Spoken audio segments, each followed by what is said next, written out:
Hello again, Ling 201. We're back. Today we're going to talk about prescriptivism in the study of language, and it's a bit of an awkward lecture. It's the last one I want to give before we start getting into the technical analysis of how language works. And it's a bit awkward because it's kind of more about what we don't do as linguists rather than what we do, but it's sort of, I'm going to lay it all out for you just to kind of clarify where we're headed next, because it's easy to get confused with what you might have learned in the past. And yeah, I'm dressed slightly less formally today. Not that I ever dress super formally for these lectures or anything like that, but the idea is that we want to sort of learn how to appreciate a less formal analysis of language than we might have learned in the past. And in that respect, we're going to contrast prescriptivism with what is called descriptive linguistics or descriptive grammar. So with that in mind, I will let you know that there is a quick write for this lecture on descriptive linguistics. And this one is about the American dialect of Appalachian English. I got this from a famous sociolinguist named Walt Wolfram, who works at North Carolina State, which is kind of close to the Appalachian Mountains down in the southern region of the United States. And basically the way this one works is that you get two options in each number of sentences here, and you have to put a prefix, the a prefix, before the word that ends in ing in each one of these, and you have to decide which one sounds better to you.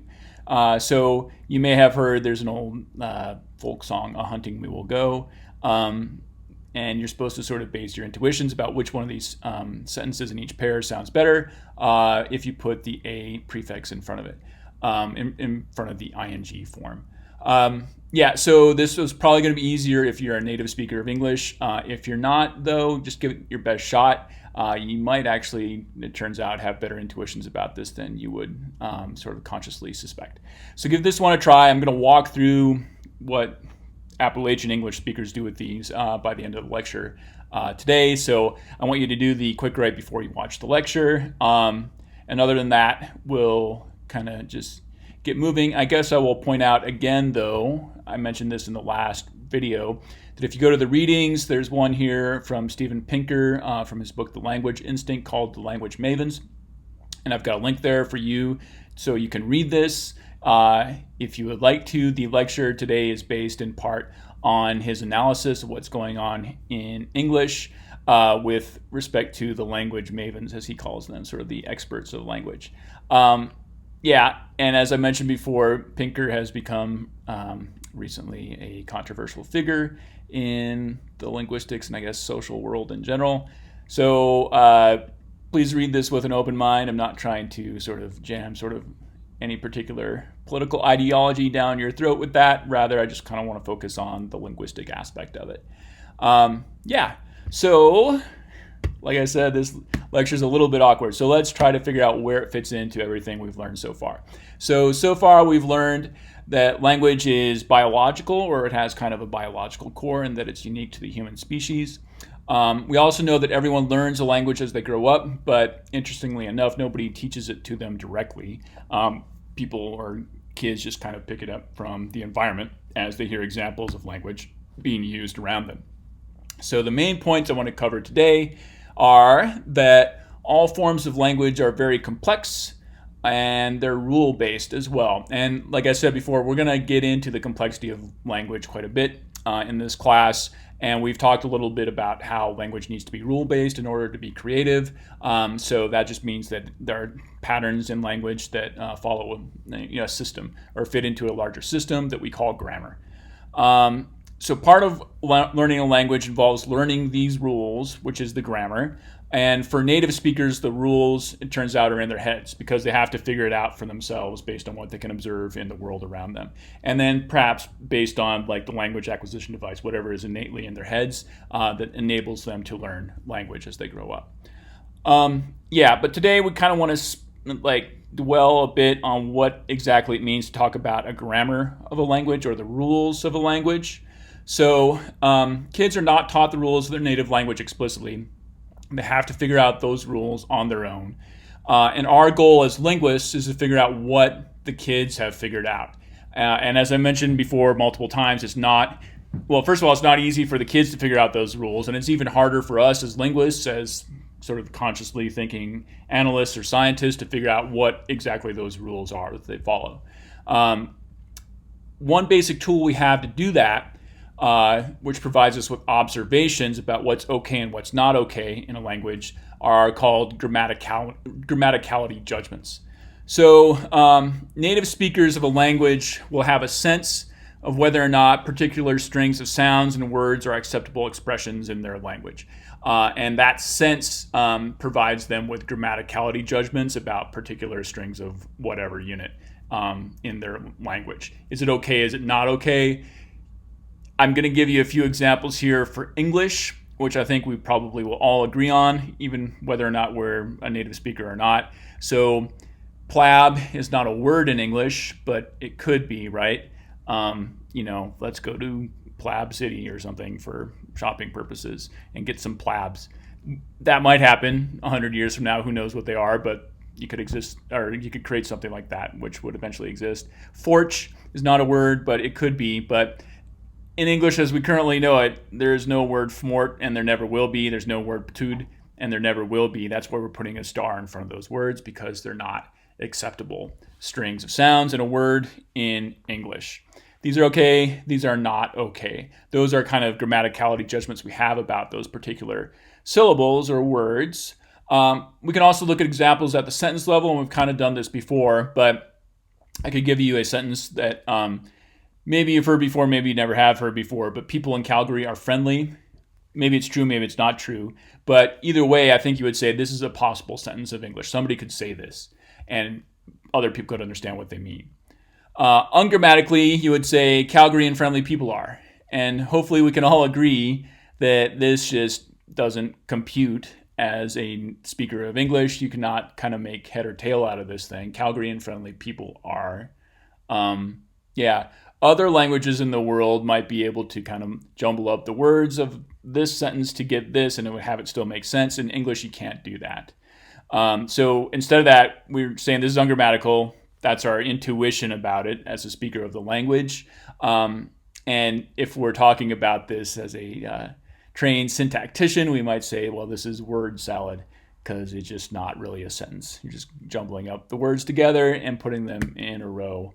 I'm going to give you some others. I won't walk you through what I think the answers to these are. I want you to kind of think about it yourself, because again, that's sort of the foundation of how we understand language, is what intuitions you have about particular strings of words in a sentence. And I can say winter is a very cold time of year. Does that sound like it could be a sentence of English to you? Sad people sing the often blues. What do you think? Up or down? Green eggs like I and ham.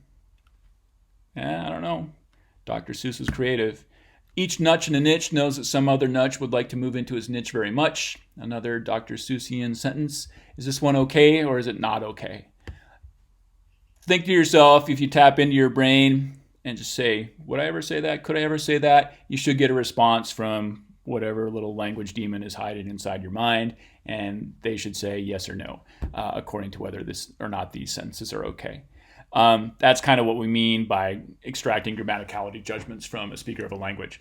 And so, we're kind of doing this for practice, just to get a sense of the concept for this particular class. But if you do study linguistics, let's say, for instance, you are studying an indigenous language in Alberta or wherever. So there's a few in the neighborhood which linguists at the University of Calgary do study, like Blackfoot or Tsuut'ina, so on and so forth. And those languages, for tragic reasons, which I'm not going to get into today, are not often acquired natively, or hardly ever acquired natively anymore. And so the native speakers that we do have who still speak the language tend to be older members of those First Nations communities. And if they want to be able to keep the language going in the future and keep it alive as part of their community and the history of their people, hopefully they can transmit it to, say, younger members of the community or whoever might want to learn it. But to figure out how the language actually works, we need to tap into the intuitions of those speakers. They're the only people who know intuitively how that language works. So they have to provide information about what sort of things you can say in a language and what sort of things you cannot, for example. So yeah, that's kind of how these things come into play when we're actually doing linguistic analysis. And I'm going to make this point again here at the end of this slide, which I've made multiple times before, but sentences can be grammatical without meaning anything. So we can have nonsense words in a sentence like each, nutch, and an itch, so on and so forth. And who knows what these nouns mean, but you can come up with a meaning for them in some hypothetical, like Dr. Seuss type world. And then, you could understand what the sentence is trying to say. But this kind of sentence is different in its weirdness from like sad people sing the Elfin Blues. And there I just gave away the game, but number 2 is not a grammatical sentence. So hopefully you got that one. Okay. Another important technical distinction is that a grammatical sentence is one that can be generated by the linguistic rules inside of a native speaker's head, whereas an ungrammatical sentence cannot. So those intuitions you get about, is this one okay, is this one not okay, the okay ones fit into the rule patterns of grammar that are the sort of systematic core of a language. The ungrammatical sentences cannot be generated by those rules. They don't work together with that rule set. So the trick here is that, again, you have to tap into what's going on in a native speaker's head because they have figured out how the system works in a way that people trying to figure it out consciously have never succeeded in doing. So a sentence is not ungrammatical simply because somebody says, well, that's bad. Like, don't say that. You're doing it wrong for whatever reason. If you have figured out how the rules work through the mysteries of your subconscious, then that's how the rules work. It's our job not to tell you what's good or bad. It's our job to figure out what you're doing to make that possible. So I'm going to give you some other examples, and we can kind of judge whether or not we think these are okay or bad. You can think about this to yourself. I'm not going to talk about them or give you the answers, at least not right away. But here's number 1. The Enterprise's mission is to boldly go where no man has gone before. Would you ever say such a thing? Or who do you trust? Or Mick can't get no satisfaction. Would you ever say that? Is it okay to say that? Well, it's possible that you might have learned that every single one of these 3 sentences is somehow bad. And you may have learned that for various reasons in English class in high school. I definitely learned that when I was in high school, and I don't know how much things have changed in the past 30 years or so. But what I was learning back in those days were the rules of grammar that actually, it turns out, first emerged in London in the 17th and 18th centuries. So there's some interesting kind of socioeconomic history that goes along with this. So in Europe back in the day, so because of the influence of the Roman Empire going way back, and Latin was the official language of the Roman Empire, supposedly from 2,000 years ago on, if you really wanted to be educated and know what you're talking about and part of the upper crust, you should be able to speak and understand Latin. And that continued on for a very long time, well into basically, as I say here, the 17th and 18th centuries, when ultimately that sort of presupposition started to get replaced because places like London were starting to be up and coming in the world by, connecting with a huge amount of territory throughout the world by creating the British Empire, so on and so forth. And so there were kind of, new merchants and whatnot who were becoming wealthy on their own and never had to learn Latin, and were like, why should we really bother with Latin? But what they did is that they educated classes in a place like London. Similar things happened in sort of other European capitals like Paris. Is that the educated classes decided to incorporate the rules of Latin into educated English grammar, trying to keep that sort of spirit of the Roman Empire going, I guess you could say, or at least the spirit of their own, self-perceived supremacy. So for better or worse, they gave us rules that kind of make sense for Latin, but don't necessarily reveal how English grammar actually works in terms of the people who natively speak it. So we get rules like don't split infinitives, and we'll go back to these sentences here. So this is a sentence from the intro to the old Star Trek, and I think some of the new versions of Star Trek as well. The Enterprise's mission is to boldly go. So to go is an infinitival verb. It's the infinitive of the verb to go. And you're supposed to not split up the to and the go here and put the boldly in there according to these rules. Boldly is an adverb. If you watch some of those videos, you remember I told you about the adverb video, which gets stuck in your head? Well, this is one of them. And this one is a word which kind of modifies the meaning of go, describes it in greater detail, and supposedly you're not supposed to put it right next to it if to comes before it. And it's tricky because in ancient Latin, it was really impossible to split up an infinitive because there was no way to do it. It was just one word.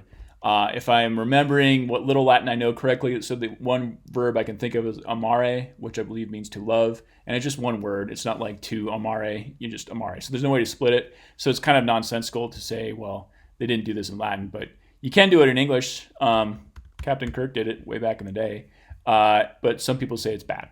I'll give you another example, like don't end a sentence with a preposition.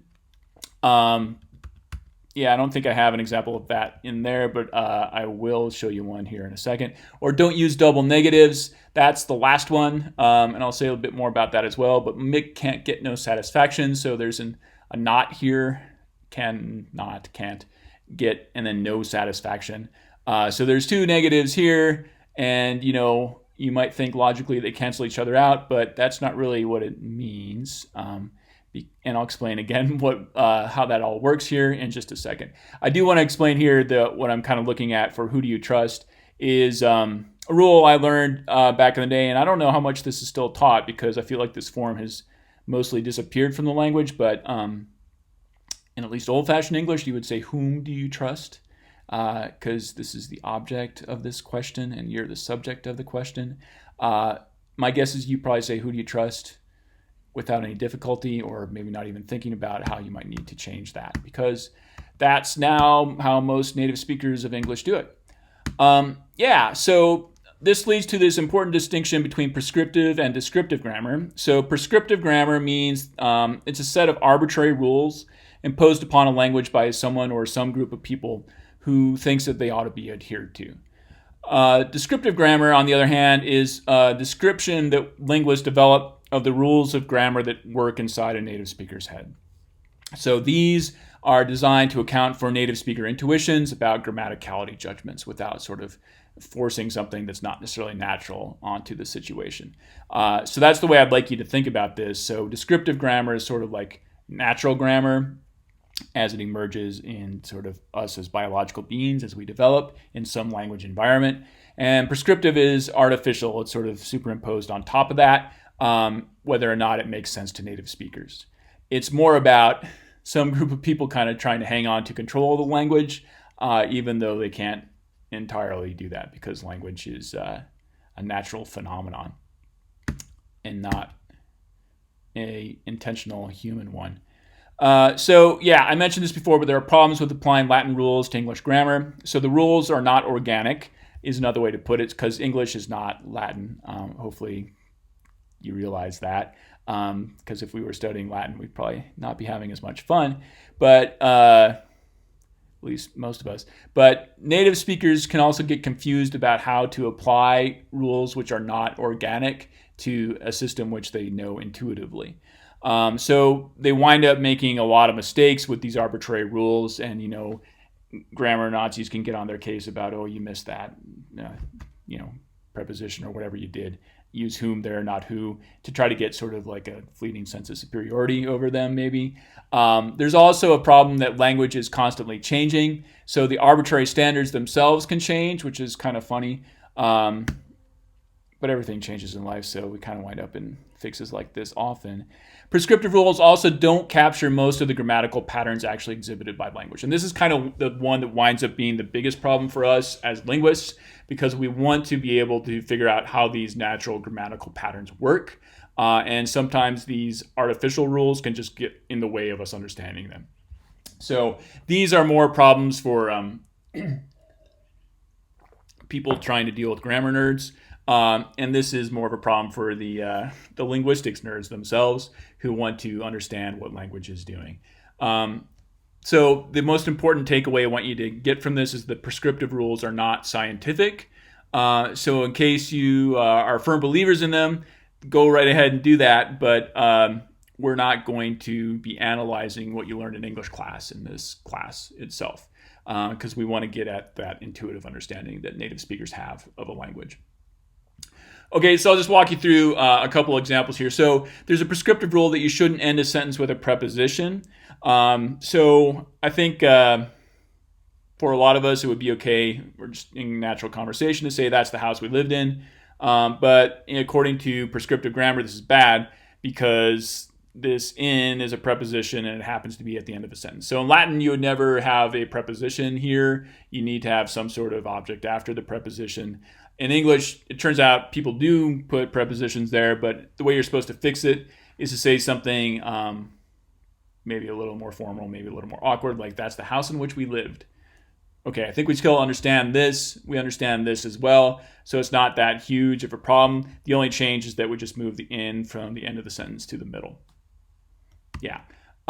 So the problem with this, though, is that since it isn't natural, even though we can understand a sentence like this, people kind of have this natural understanding that leads them back in this direction. So Paul McCartney, back in his solo career Wings phase, had a song called Live and Let Die, and he has a lyric in that song that goes, and in this ever-changing world in which we live in, which is kind of silly. So he's trying to do this fix where he moves the preposition from the end of the sentence to sort of before the which, but he still wants that preposition to be there at the end, so he throws it back in there anyways, and he kind of just says the same thing like 3 times over. So that's kind of silly. I tried to fix it, but intuitions took over. There's a classic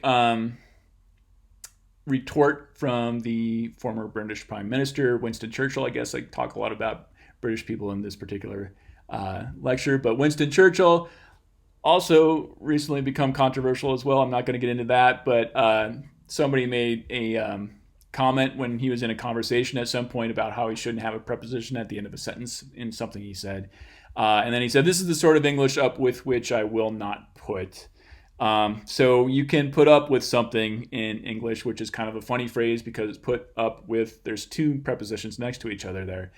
He's trying to put them both here in front of the which to try to fix that. But this sounds, I guess, it's supposed to be technically the way you're supposed to say it, but it doesn't sound very good to us at all as native English speakers. This is the sort of English up with which I will not put. It turns out when these little words, which look like prepositions, combine with verbs, they're actually functioning a little bit differently from normal prepositions. They're called particles. We'll talk about them later as well, but that's the reason why we're normally okay with putting them at the end of a sentence, even though speakers of Latin hundreds of years ago did not. Like I said, there's also shifting standards. So there's a word or a contraction in English called, it's ain't. And prescriptively it's bad, like you're not supposed to use this word just because whatever.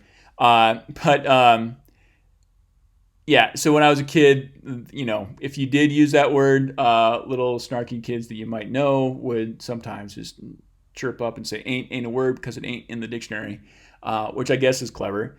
But it was, I guess, supposed to make you feel bad for using it. But it's funny because a long time ago, amongst the British upper class, about 100 years ago, ain't actually used to be a popular thing for members of that class to say.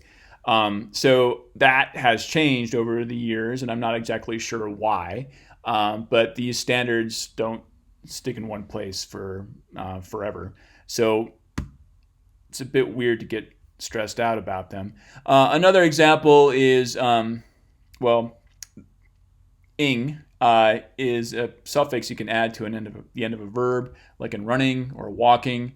And the sort of prestige form or the prescriptive form of these verbs is supposed to include the ing form, like these words, but sort of the less prestigious or not prescriptively okay form drops the kind of ing, it's called a velar nasal, or an engma. You drop that and you say running or walking. I'm running to school. I'm walking to school. So on and so forth, which we do often in casual English, no problem. Some people do it consistently all the time. But that is another sort of example where now this is the prestige form, but back a long time ago, this used to be the prestige form.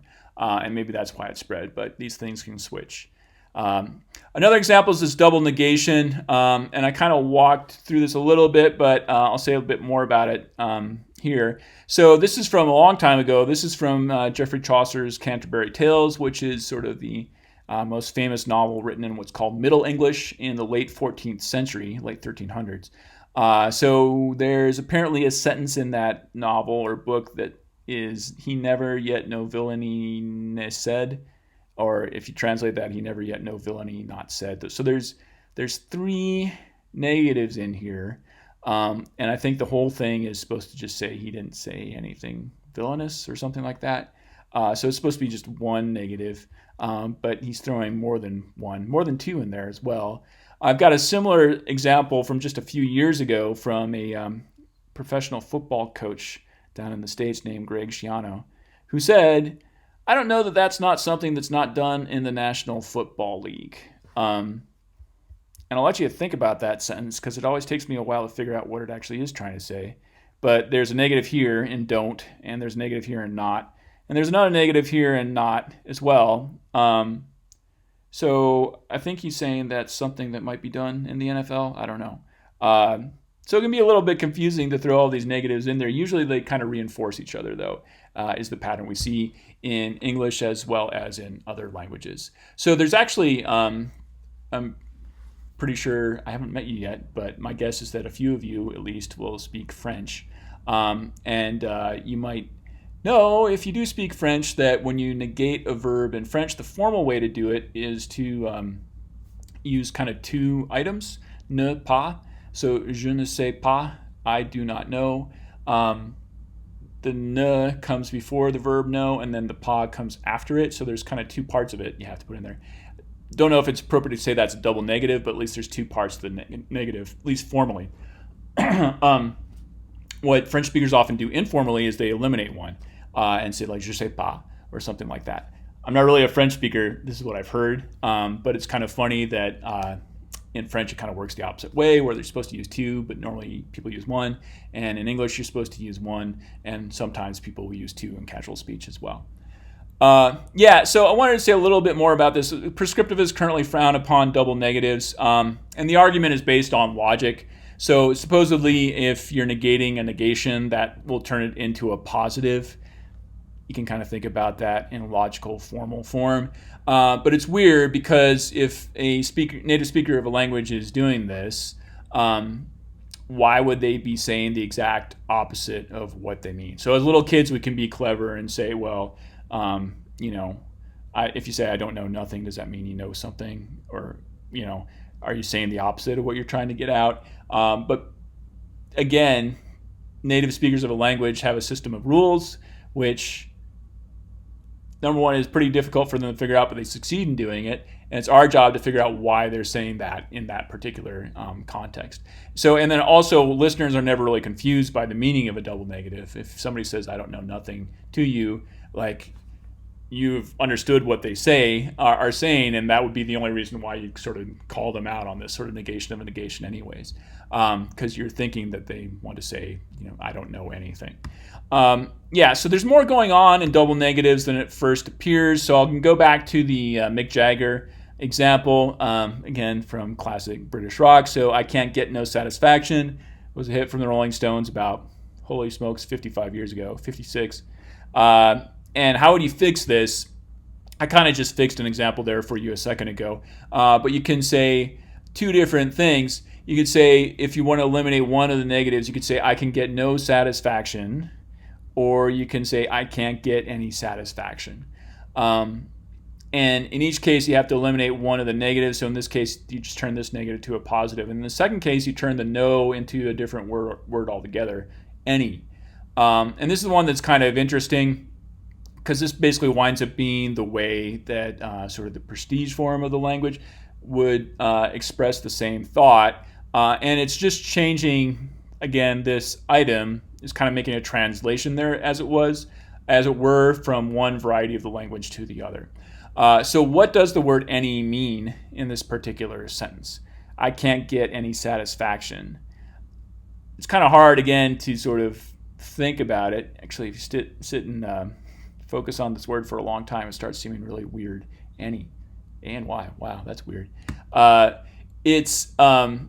You can kind of think of it in terms of its contrast between I can't get any satisfaction and I can get any satisfaction.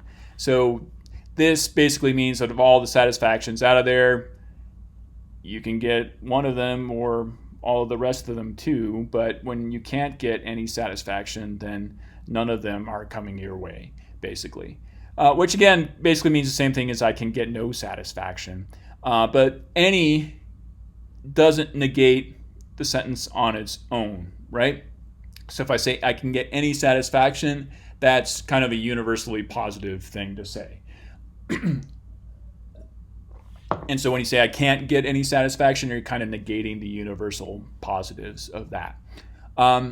The variety that sort of Mick Jagger is using when he sings the song Satisfaction is that no is basically the not prestigious translation of this particular word. So it's not really negating things. It's kind of creating a universal positive just with the word no.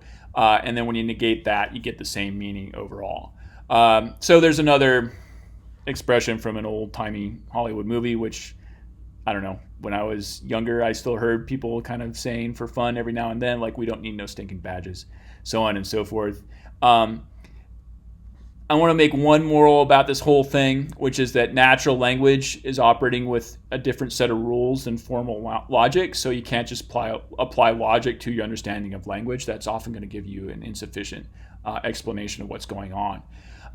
And kind of the other brainstorm I had the last time I talked about this particular sentence, I can't get no satisfaction, I thought I would mention here, but again, this is a classic rock song as we conceive of it nowadays. And Mick Jagger was a white guy from London, England. And I'm not sure if you're aware of this. It took me a long time to learn it myself. But the origins of rock and roll music, whether we consider it classic or not, were blues musicians from the South in the early part of the 20th century. They're actually black blues musicians from the early part of the 20th century. And guys like Paul McCartney, Mick Jagger, The Who, Led Zeppelin, and so on and so forth from England in the 60s discovered that music and were like, well, that's cool. I want to, make music that sounds like that. And they were able to do it in the 60s with, electric guitars and like more resources in the recording studio and so forth. And it became famous and, made them rich at the time in a way that, never happened to the originators of the music art form, the black blues musicians back from 100 years ago or so. People in the modern day maybe justifiably get upset about this and say, well, it's a black art form, but the white guys copied it and they sort of made it famous, and the black musicians didn't get any credit for it, and people often sort of aren't aware of that fact. So you can call that cultural appropriation if you see it that way. I think if you listen to the musicians themselves, like those British invasion bands, for their perspective, it's more cultural appreciation, but it worked out the way it did, right?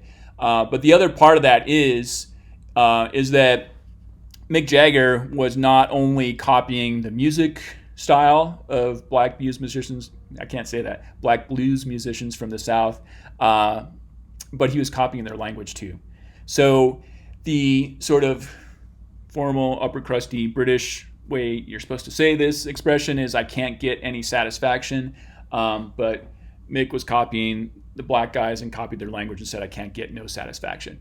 And I think the easiest way to kind of interpret that is kind of an act of double rebellion. Not only was were Mick Jagger and Paul McCartney saying we don't want like formal stiff British type music, we're going to copy what these other guys did, which is not overtly prestigious in terms of language or music, but is covertly prestigious. So in sort of different, completely opposite perspective, you can say this is the better kind of music, and I think this is the better kind of language, so I'm going to kind of just like stick it in your face and do the exact opposite of what you think I should be doing. And it fits with the meaning of the song. So like Mick can't get any satisfaction or can't get no satisfaction in the society he's living in, so he's going to go somewhere else and look for it there, basically. And that was a long digression, but again, brainstorm. I just wanted to get it all on tape, but there are reasons behind why people make linguistic decisions like that. Okay, problem number 3 with prescriptive grammar. So prescriptivist rules do a poor job of accounting for many of the patterns we find in natural language. So here's one prescriptive rule, and remember this is kind of the fundamental problem with prescriptive grammar, but here's one prescriptive rule which misses a consistent pattern, and you may have heard about this. So let's say there was an accident, you say, I feel bad about the accident, or maybe you could say, I feel badly about the accident. And I don't know which one you typically use more than the other. I've heard people use it or use both variants. The one that I get intuitively is this one. My mother, former high school English teacher, will often try to correct me and say I should say this. I feel badly about the accident. But there's something interesting going on here. So prescriptivists would say the verb feel should be modified by an adverb. So badly is an adverb. It's got this ly ending rather than an adjective, bad. And so bad is, supposed to be appropriate for nouns like accident, like the bad accident.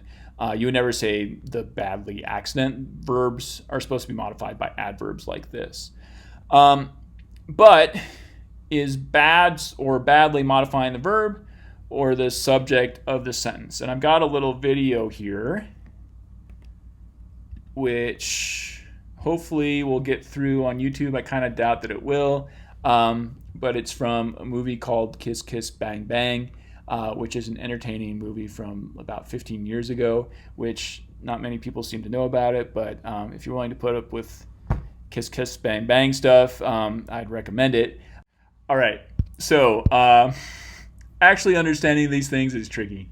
So it's hard for us to do as linguists. It's hard for, English teachers to do too. And if you try to mess with the system, it kind of often just doesn't work out the way you think it ought to intentionally.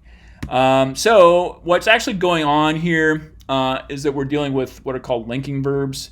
So I could say Bob is happy. I don't think you would ever say Bob is happily. Maybe you do, but probably not. Or Susie looks hot. You probably don't say Susie looks hotly.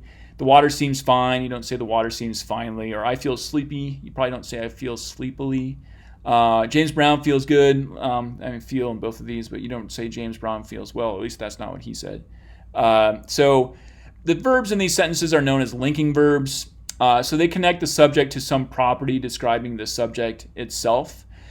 So if you say I feel sleepy, then sleepy describes you or the I of the sentence. It doesn't describe the feel of the sentence. So if Susie looks hot, hot describes Susie. It doesn't describe looks in the same way as, say, pouring a glass of water slowly. The slowly there describes the pouring. So it's easy to kind of misunderstand what's going on here. Like I said, it's hard to figure out the rules of language and exactly how they work. So you can draw sort of the wrong conclusion and try to apply that to the system, and it can lead to sort of unexpected consequences. The rules for a standard form of language are normally going to describe the variety of language used by the group in power. And other forms of the language are non-standard, or at least that's what they're called. And they're often identified with different social, regional, or ethnic groups which do not happen to be in power. So I used a couple of terms earlier, which I also kind of want to get across again. So a standard form of the language can have what's called overt prestige, and can be sort of a form of language that people are kind of trying to aspire to, use in their everyday life. Presumably because they kind of want to be associated with the group in power, or do whatever that group did to get that power, something like that. And the other forms of language are non-standard, and they might have what are called covert prestige, which is like they're not on top in society, but some people still think they're cooler or better than the form of language that is on top in society.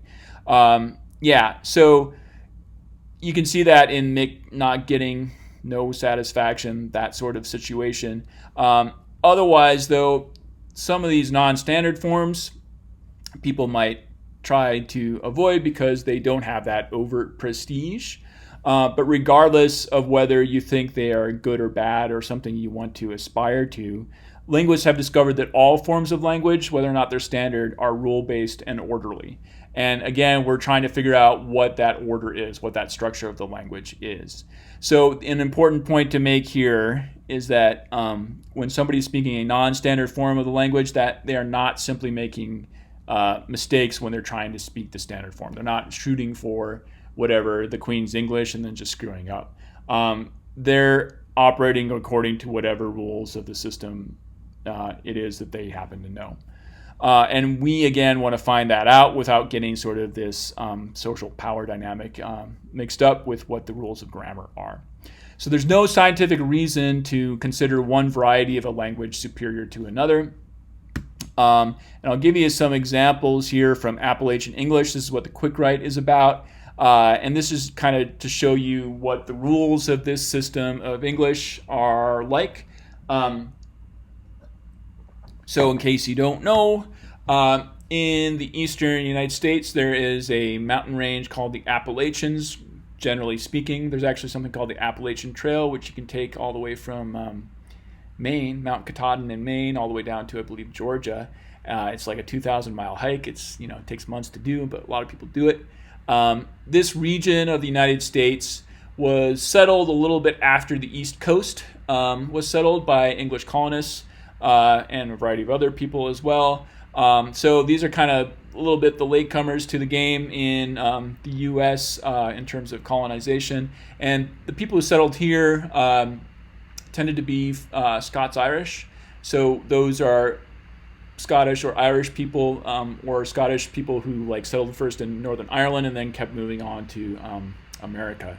So the other part of this is that in addition to being kind of latecomers to the game, this is a mountainous area, and it is not easy to get through. So they kind of wound up being isolated to a great extent, and they sort of not only preserve some of the dialect features of the varieties of English they spoke in the old country, but they didn't really change that quickly either. And so because they didn't have that much contact with the outside world. It's also, which is another important point, is that it's not a very prosperous region of the United States because it's not easy to farm there, or and it's basically mountainous. It's hard to get around, that sort of thing. It's not connected with the outside world. So people who speak this variety of English, for those reasons and others, that don't have a lot of prestige in the world of English, but they do have some interesting linguistic features. So I guess I'll mention, once upon a time I met and actually went out with for a while a girl who came from, say, this part of New York right here. And at some point I pointed out that, or I said, well, you're from the Appalachians. And she's like, no, I'm from the Alleghenies. So she didn't really want to identify as somebody from this region. And I guess I'll also add that that relationship didn't work out. So maybe I shouldn't have said that. But anyways, those people who do speak this variety of English, this is an old-fashioned feature. I don't know to what extent it still exists, but it's this a prefixing feature. And so I'll walk you through the answers from the quick write. So the options here are: the man likes sailing, the man went sailing. You add an a in front of this. Would you rather say the man likes a sailing or the man went to sailing? If you're like Appalachian English speakers, you probably preferred that option for sentence B. The options here are: William thinks a fishing is silly, or William goes a fishing every Sunday. And again, the answer here is B. And basically the difference here is that these are verbs and these are nouns. So this is a verb and this is a noun. So the a prefix has to go before a verb. The woman was coming down the stairs, or the movie was a shocking. The correct answer here is A, or the movie was a fascinating, or the movie kept it jumping up and down. Hopefully you have the same intuitions as I do about this one, which is that it sounds better in front of B there. So in this case, again, it's the same thing, is that this is a verb. This is a verb, and these are adjectives, so they can't be adjectives. It has to go in front of a verb. He makes money by building houses, or he makes money building houses. B is the better option there. Sally got sick of cooking chicken, or Sally got sick from a cooking chicken. The ones that don't work here are B and A. And the reason is because there's a preposition there, which again messes around with the lexical category of the word as well. So you can't have a preposition in front of this prefix. And lastly, Sam was following the trail, or following the trail. Sam was discovering the cave. In Appalachian English, you would drop that G, as it were, and say following or discovering. So the better option here is Sam was following the trail. And for 8, the man was a-hollering at the hunters, or the man was a-recalling what happened last night. This one, it kind of tips you off because this is also a word that you'd expect to hear in this part of the world. But the correct answer is A. And what's going on here is that the first syllable of whatever the A is attaching to has to be stressed. So hollering, there's stress on the first syllable here. In recalling, the stress is on the second syllable, just as in discovering. So yeah, it has to be about verbs, and it also interacts with the stress pattern of the word. But the idea is that it's a relatively complicated pattern of rules that you have to follow to get this to work. So like I said, people who are from Appalachian world in America are not generally held in high esteem. And that doesn't mean that they are, unsophisticated linguistically. There's a lot going on in their language, which is pretty fascinating to try to figure out and analyze. And it has nothing to do with their social status in the English-speaking world. It's just a language on its own, and we want to figure out sort of how those rules work for that particular variety of English. So a kind of bigger picture moral to take away from this is don't be prejudiced about people because of like whatever their social status happens to be, or whatever expectations you bring into the situation based on what you might have learned about English wherever else. So try to be open-minded about this, and you'll sort of, be able to better experience the pleasure of linguistic structure for that reason, ideally. It's, I guess I'll add to that if somebody has taught you to be prejudiced in some way at some point in your life, it's often hard to get over that. And even if you're trying to think about it rationally as a linguist, you can have kind of gut reactions to particular forms, which you might react strongly to. And it's kind of hard to get over that sort of gut feeling you have sometimes. But in terms of doing science, you kind of have to. So language tends to operate in patterns, even if they're non-standard, and that's the sort of thing we're looking for in doing linguistics. So again, Appalachian English speakers are not just speaking English with mistakes. They're speaking a different variety of the language altogether with its own rule set. So if you hear somebody say, Sam was a-hollering in the hills or whatever, go with it and try to figure out when it's okay for them to say a-hollering and when it's not. So descriptive linguistics will enable you to understand how those patterns work. And I've got another moral to end here, but even if you want to change the world, not that I'm recommending you try to change language in any particular way with this lecture, but even if you want to change the world or whatever, you're better off understanding how it works to begin with, so that you know what you're dealing with. And I've got a little analogy here from the history of economics. So back in the old days, hundreds of years ago, people used to have a notion based, I guess, on religious morality that it was just wrong to lend money or to borrow money in any way. That was a sin, basically. But it turns out that in spite of that, people would still do it. They would still loan out money or borrow it. And so, yeah, the old-fashioned economists from like 500 years ago would just like write text saying that, it's bad, don't borrow money. But in modern day economics, they kind of just concede that people do it and try to figure out why and sort of what implications that has. So rather than saying, well, it's bad to say a-hollering, sound like you're educated or something like that, figure out what these people are doing and why. So standards are useful. This is the last sort of beyond the moral slide for this lecture. to be fair to why we have prescriptive grammar to begin with. Standards are useful because they provide a single form of the language to teach to non-native speakers, which you kind of need to have if you want to learn it. And they also help establish uniformity in the written language. It's kind of interesting. If you go back to those days when, say, the educated speakers of English were being educated in Latin, there wasn't a sort of standard form of the English language, at least not in its written form. So you get all these like amazing different ways to spell all sorts of words, which we kind of assume we know the spelling of nowadays, even by, you know, educated people of the time, like say the guys who wrote the Declaration of Independence in the U.S., or Lewis and Clark kept journals on their journey through the United States in 1805 or whenever.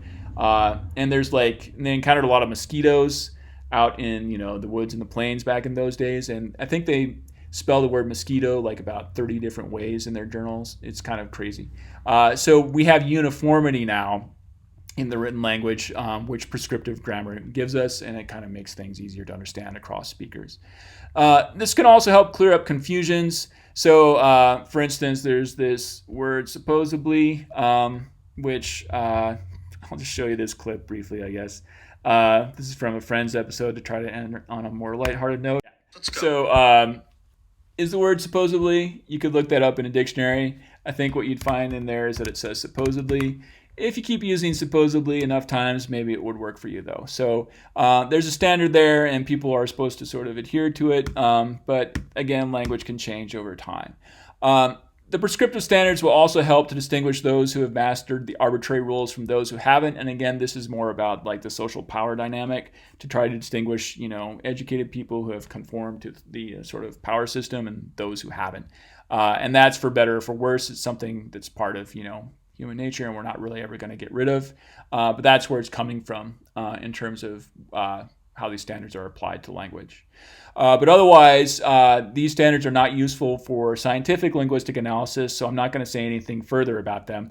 Actually, I will say one other thing, because a lot of people who take this class want to learn what these standards are, again, because they're overtly prestigious. And to a certain extent, I know them well enough that I can explain them to you, but I'm not going to teach them to you in this class. Sorry about that. So we're going to go on and do descriptive linguistics instead, which will be, I guess, new to all probably. And for my money, it's a lot more fun and a lot more insightful in terms of what it can reveal about how language works. So we'll start off with that and talking about morphology in our next lecture, which is the analysis of the structure of words. So I'll be looking forward to that, and I'll see you guys next time.